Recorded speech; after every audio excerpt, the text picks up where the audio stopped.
prepared these materials just before the 25th of October, and our chief executive announced finally the quantum under the capital investment entrance scheme. Don't have any visibility on when it's going to be reintroduced, and we don't know what the exact qualifying investment asset classes are going to be, but we do know that real estate is going to be excluded. So what I thought I'd do is just sweep across the top of the old capital investment entrance scheme, because apparently the new one is going to mirror in many ways the old one, but until we get the details, I can't be definitive or a bit more prescriptive as to what it's going to entail. But if we just go through it very quickly now, under the old program, there were 24,000 approvals, 23,000 came from the mainland. There's a story behind how the mainlanders were able to participate in this program by getting Mickey Mouse PR in third countries to get them to be deemed overseas Chinese and therefore eligible to participate in the program. But I won't belabor that in the interest of time. However, what it did mean was that the overwhelming majority of the approvals that came in under the old scheme came from Chinese nationals resident on the mainland, and they were all specifically excluded from the original parameters of the program. As of the time that the program came to an end, there were 20,000 applications in process. That was 2015. And then it was advised recently that it's going to be reinstated soon. And we know, because John Lee told us, that the next quantum is going to be 30 million Hong Kong dollars, which compares with the 10 million under the last time that it was active, and the 6.5 million that it was set at when the program was first introduced in the wake of SARS 2003. Anyway, the idea is under the capital investment entrance scheme, using the old scheme as the model to have a sort of an essay as to what the new scheme is going to look like. Invest hard cash in Hong Kong and secure residency permissions. Previously 10 million as stated into qualifying Hong Kong investment classes, which are ring-fenced and can't be touched in order to enable the status to be retained, and every 2 years an assessment of you retaining your assets in the program during the full 2 years prior will avail you of, upon examination, of a 2-year extension until you get basically to 7 years, when if you've been ordinarily resident in Hong Kong, you can apply to adjust your status to right of abode like any other long-stay foreign national resident of Hong Kong. Or if you have not been ordinarily resident in Hong Kong, you can uplift the quantum and secure unconditional stay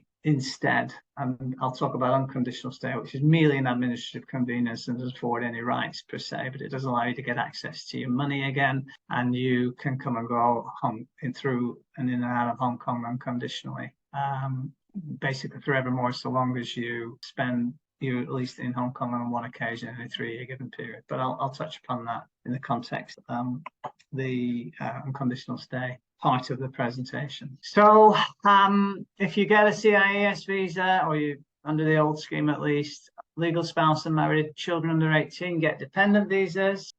You need to have owned the investment assets for a minimum of 2 years, or the source of the quantum that goes into the investment assets for 2 years immediately prior to applying for this status. And you need to show, in addition to the money that you put in, you've got additional resources to be able to support yourself. That is, that you should not have to rely on the yield of the qualifying investment assets to be able to fund yourself in Hong Kong, which was clearly potentially an issue for marginal applicants under the $10 million quantum, probably less so under the new 30 million quantum. And then Hong Kong financial assets, qualifying investment asset classes yet to be determined. I guess we'll know soon enough. And then obviously the portfolio needs to be ring-fenced and maintained all throughout. Interesting, Jake Van der Kamp, who seems to have decamped from Hong Kong now, said in 2004, about, well, some time after the program was originally initiated, he talked about the balance of payments and how the foreign exchange mechanism works. And basically he says, if It represents a complete misunderstanding of how our balance of payment system works. Foreigners who come here do not bring Hong Kong dollars. They do not have them at home. They bring their own currencies and we then exchange them for Hong Kong dollars. This results in our holding their foreign currency denominated money, which we then spend or invest in their countries. So I don't profess to be adept at economics, but I thought this was quite interesting, so I'll share it with you. Net gain to us, nothing, but we'll see. Let's see what the new program comes up with. Previously eligible individuals, foreign nationals except Ghanaians, Cubans, North Koreans, and Albanians. Residents of Macau and Taiwan, overseas Chinese, and stateless people holding PR overseas with proven re-entry facilities. These were qualifying nationalities. Be interesting to see if Vietnamese, Laos, and Nepalese will now be able to qualify as they can under the general employment. We shall see. Foreign exchange issues effectively preclude mainland residents from inclusion in the program. That notwithstanding, you know, there was the overwhelming majority of the previous holders of this program this scheme were able to get the visa, even though they were actually, you know, mainlanders who didn't have an official proper PR overseas. So the pathways to approval: 18 years minimum to apply, 30 million Hong Kong it's going to be, 2-year prime beneficial ownership.